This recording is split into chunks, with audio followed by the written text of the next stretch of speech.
ආයිබෝවන් යාළුවනේ. අද මම ඉන්නේ ජෝර්ජියාවේ අගනුවර වන ලස්සන ටිබ්ලිසි නගරේ. අද අපි ගමන යන්නේ නගරයේ මුරදේවතාවිය වගේ ඉන්න මදර් ඔෆ් ජෝර්ජියා බලන්න.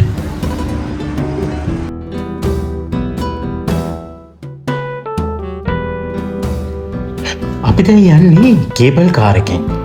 රයිට් පාක් එකේ ඉඳන් කන්ද උඩට යන මේ ගමන හරිම ලස්සනයි. මුළු ටිබ්ලිසි නගරෙම මේ විදිහට අපිට පේනවා. වව්! බලන්න යාළුවනේ.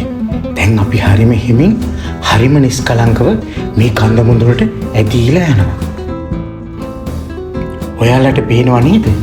අපි ඉහළට යන්න මේ මුළු ටිබ්ලිසි නගරෙම හරිම අපූර්වට අපේ ඇස් ඉදිරිපිට දිගෑරෙන විදිය. හරියට ලස්සන සිතුවමක් වගේ. ටිකෙන් ටික නගරයේ ගොඩනැගිලි කුඩා වෙද්දී මුළු නගරයම එකවර පිරෙන්නේ මනස්කාන්ත ෆුල් පැනරමික් view එකක්.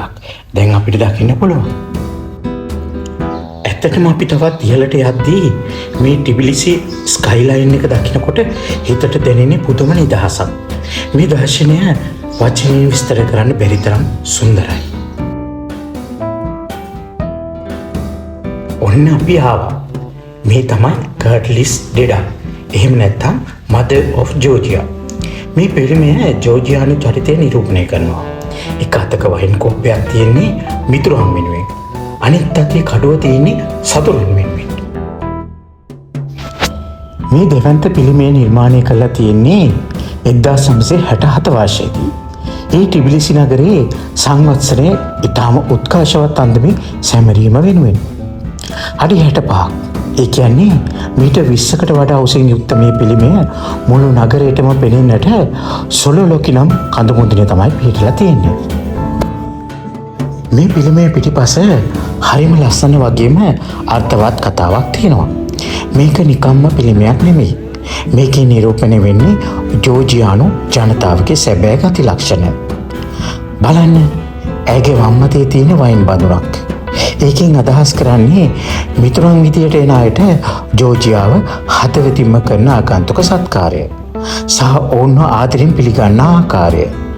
නමුත් ඒකේ දකුණු අතේ තියෙන්නේ මහා කඩුවක්. ඒකෙන් ලෝකෙනම කියා දෙන පණිවිඩය තමයි සතුරෙකුට විදියට මේ භූමියට කවුරුන් හෝ පා තැබුවොත් තමන්ගේ මව්බිම ආරක්ෂා කරගන්න ඔවුන් ඕනෑම වෙලාවක සූදානම් කියන එක. ඇත්තටම මේක ජෝර්ජියානු නිර්මාණයේ සහ ශක්තියේ සලකුණක් කිව්වොත් නිවැරදි.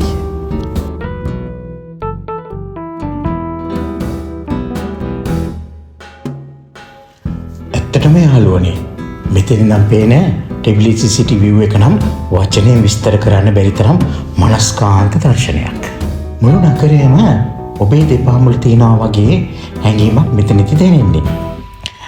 ඔයාලා ඡායාරූප ගන්න වගේම මේ මම කරනවා වගේ අපූර්ව ඩ්‍රෝන් වීඩියෝස් කැප්චර් කරන්න බලාපොරොත්තු වෙනවා නම් මේක තමයි ටිබ්ලිසි වල තියෙන පර්ෆෙක්ට් ලොකේෂන් එක. මේ ඩ්‍රෝන සංදර්ශන වලින් පේන විදියට පැරණි නගරයේ රතු වහල්වල් සහ නූතන ගොඩනැගිලි එකිනෙකට මුසු වෙලා තියෙන හරිම කලාත්මක විදියට. ඔයාලා කවදා හරි ජෝර්ජියාවේ සංචාරය කරනවා නම් මේ මදර් ඔෆ් ජෝර්ජියා view point එක බලන්න අමතක කරන්න එපා. මේ අත්දැකීම ඔයාලගේ සංචාරක මතක පොතට අලුත්ම වර්ණයක් එකතු කරනවා නොඅනුමානයි. හරි යාළුවනේ, දැන් මම සූදානම් වෙන්නේ මේ සංචාරයේ තියෙන වඩාත්ම උද්‍යෝගිමත් අත්දැකීමට. මම දැන් ඉන්නේ ජෝර්ජියානු සාම්ප්‍රදායික ඇඳුමෙන් සැරසිලා. ඔයාලට ඇහෙනව නේද? පසුබිමෙන් ඇහෙන ඒ ගැම් තියෙන සංගීතය. ජෝර්ජියානු නර්තනය කියන්නේ නිකම්ම නැටුමක් නෙවෙයි. ඒක ඔවුන්ගේ වීරත්වය සහ ආත්මය පෙන්වන කලාවක්. එහෙනම් වැඩි කතා බහ නැතුව අපි බලමු මේ ලස්සන ජෝර්ජියානු සංගීතයට යෂ්කි නර්තන රිද්මය කොයි වගේද කියලා.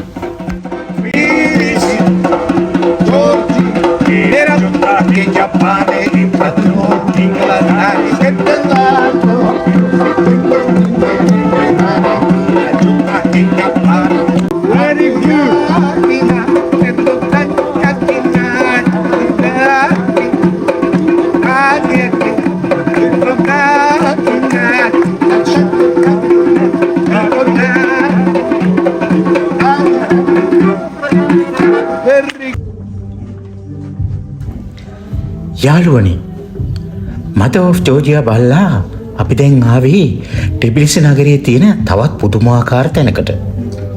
මේ පාර්ලිමේන්තු තියෙන නගරය මැද තියෙනවා කියලා හිතා ගන්නවත් බැරි තරම් ලස්සන නිම්නයක්.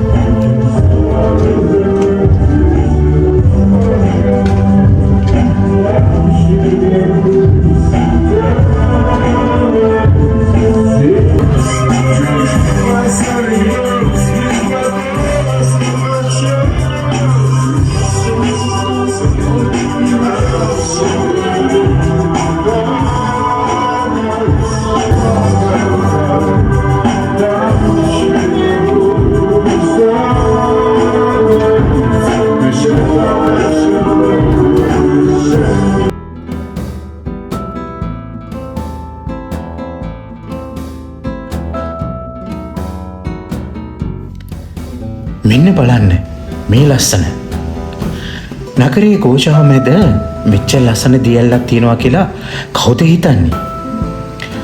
මේක තියෙන්නේ අර ප්‍රසිද්ධ බ්‍රිජ් ඔෆ් ලව්. අන්න ඒකට පාළි. සීතල වතුර පාරක් එක්කින මේ නැවුම් සුළඟ ඇඟට දැනෙද්දී දැනෙන්නේ පුදුමාකාර නිදහසක්.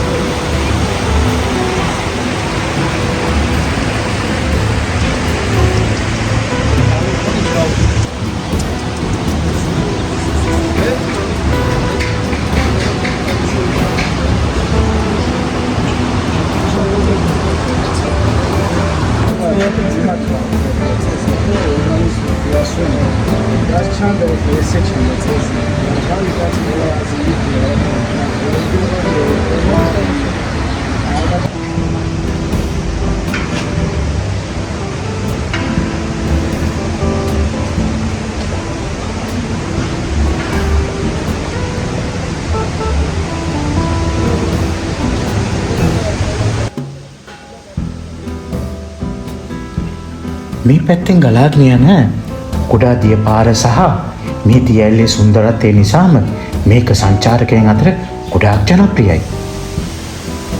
ඔයාලා ටිබ්ලිසි වලට එනවා නම් නගරයේ ඇතුලේ තියෙන මේ ස්වභාවික සෞන්දර්යය විඳ ගන්න අනිවාර්යයෙන් මෙතනට එන්න. විශේෂයෙන්ම පින්තූර ගන්න වගේම නිදහසේ ටික වෙලාවක් ගත කරන්න මේක සුපිරිම තැන.